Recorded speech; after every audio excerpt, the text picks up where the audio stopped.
Hello friends, आज मैं आपको बताने वाला हूँ see you in my 19th life के सेकंड एपिसोड के बारे में। तो गाइस, सेयो जियोम से बोलता है कि जिस बंदे से तुम पहली बार मिल रहे हो उसे तुम डेटिंग के बारे में कैसे पूछ सकती हो। तो वो उससे कहती है कि हम पहली बार नहीं मिल रहे हैं और ये तुम्हें याद करना है कि हम पहले कब और कैसे मिले थे। फिर जियुम, जो कि अब उस रेस्टोरेंट लेडी के साथ में रहने लगी है, उसे कहती है कि मैं उसे अपने आप याद आने दूंगी कि मैं कौन हूँ और उसकी क्या लगती हूँ। अगले दिन जब मुंशियो पैदल जा रहा होता है तो रोड पे बहुत सारा शोर होता है और उसे सडनली वो एक्सीडेंट याद आ जाता है जिसमें उसकी फ्रेंड की डेथ हो गई थी और वो अकेला पड़ गया था। सेयो को पैनिक अटैक आने लगता है और उसे चक्कर आने लगते हैं, लेकिन उसी टाइम जेयूम वहाँ पे आ जाती है और वो उसका हाथ पकड़ के वहाँ से उसे भगाने लगती है।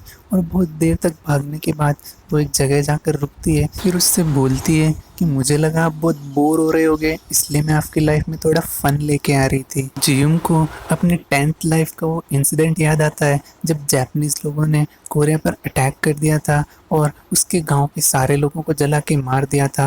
और फिर वो भागती गई और फिर ऐसी जगह जाकर रुकी जहाँ पर कोई भी नहीं था। फिर वो सडनली उससे बोलती है कि मैरी मी, और वो ये सुन के शॉक्ड हो जाता है और वो बोलता है कि तुम पागल वागल तो नहीं हो। तो वो उससे कहती है कि एक हिंट है तुम्हें याद दिलाने के लिए कि हम पहले कब और कहाँ मिले थे। आई होप तुम्हें कुछ याद आ जाएगा। तब उसे एक इंसिडेंट याद आता है जब अपनी 18th लाइफ में जिंदा थी और सेयो ने उससे एक बार कहा था कि मैरी मी। वो सोचती है कि क्या पता उसे कुछ याद आ जाए और फिर अगले दिन वो उसके ऑफिस जाती है और उससे बोलती है कि मेरे पास इस होटल को वापस पहले जैसा बनाने के लिए कुछ सजेशंस हैं और वो मैं आपको देना चाहती हूँ। तभी वहाँ पे एक लड़की आती है और जिसे जियुम देखते ही पहचान जाती है। वो एक छोटी सी बच्ची थी जब उसकी प्रीवियस लाइफ में वो सेयो और उसके साथ में ही रहती थी और हमेशा खेलती रहती थी। अब वो बड़ी हो चुकी है और उसका नाम चोवन है।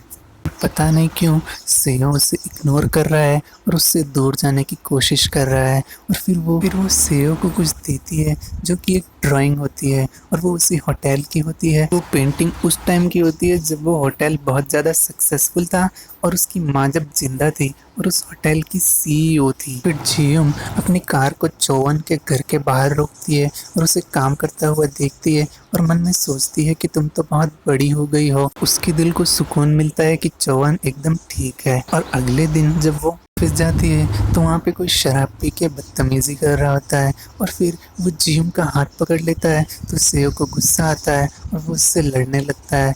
तभी वहाँ पे वो औरत आ जाती है।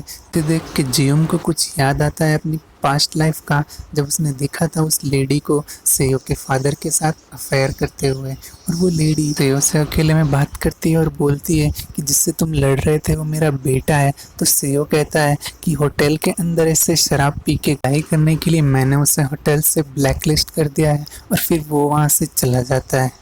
फिर वो अपनी टीम के साथ एक मीटिंग करता है जिसमें वो बोलता है कि मुझे एक लैंडस्केपिंग कंपनी को हायर करना है और आपको वो कंपनी ढूंढ के लानी है। और जब वो बाहर निकलती है तो उसके सामने चौवन आ जाती है और वो उससे कहती है कि मेरी भी एक लैंडस्केपिंग कंपनी है लेकिन मुझे से हायर नहीं करेगा, इसलिए मैंने एक डुप्लीकेट नाम से कंपनी बनाई है और मैं चाहती हूँ कि तुम मेरी हेल्प करो और मेरी फाइल को बाकी फाइल्स के साथ में रख दो। और वो उसकी हेल्प करती है। लेकिन अभी वहाँ पे सेयो का मैनेजर मिस्टर हो आ जाता है और वो जियुम से कहता है कि मुझे तुम पे डाउट है और तुम्हारा कोई अलग मोटिव है। तो वो कहती है कि मेरा अलग मोटिव ज़रूर है लेकिन मैं सेयो को कभी भी कोई नुकसान नहीं पहुंचाऊंगी। वहीं सेयो ये सोच रहा होता है कि वो जियुम से पहले कब और कहाँ मिला था।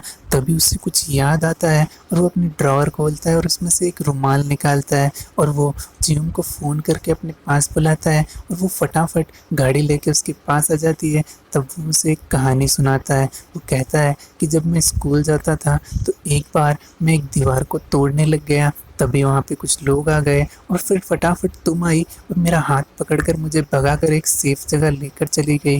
और जब मेरे हाथों से खून आ रहा था तो तुमने एक रुमाल उतार कर मेरे हाथों पर बांध दिया था और वो रुमाल आज भी मेरे पास में है। और तुम वहीं पर मुझे पहली बार मिली थी। और उसके बाद में हमें एक नज़ारा नज़र आता है जहाँ पे वो लेडी मिस्टर चेयरमैन यानी कि सेयो के डैड से उसकी कंप्लेन करती है कि उसे उस होटल से दूर कर दो। तो वो कहते हैं कि मैं उसे जल्दी ही वहाँ से दूर कर दूंगा, तुम्हें टेंशन लेने की ज़रूरत नहीं है। बाद में सेयो जियुम को कॉल करता है और उससे कहता है कि मुझे कुछ ज़रूरी काम है। तो वो फटाफट उसके पास पहुंच जाती है और अपनी गाड़ी लेकर उसके सामने जाके रुकती है। वो उसकी गाड़ी में बैठता है और वो कहता है कि मुझे कहीं पे जाना है, लेकिन मुझे सीक्रेटली जाना था, इसीलिए तुम्हारे साथ जा रहा हूँ। और फिर वो एक जगह जाकर रुकते हैं और वो जगह जियुम देखकर शॉक्ड हो जाती है, क्योंकि वो एक कब्र होती है और वो जियुम की प्रीवियस यानी कि 18th लाइफ की होती है, जिसमें वो एक्सीडेंट में मर गई थी। और सेयो अभी भी उसे बहुत ज़्यादा मिस करता है और ये देखकर वो सैड हो जाती है। चोवन भी उसे बहुत ज़्यादा मिस करती है।